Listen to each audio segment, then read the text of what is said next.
I'm going to cook chopped mustard green. I'm going to turn on fire. So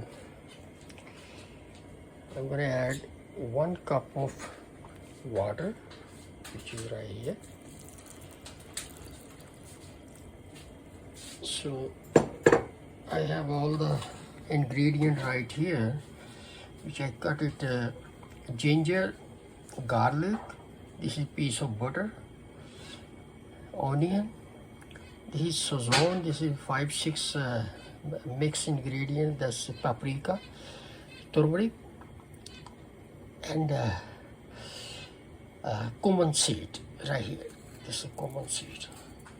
So I'm going to put everything together.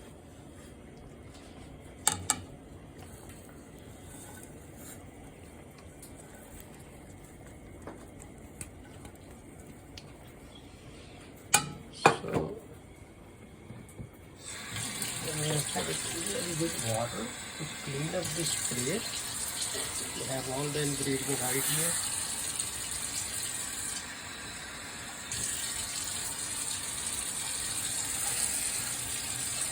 So I'm going to add a little bit more butter here. So I will leave it approximately 30 minutes and then I will mix it, it will be ready.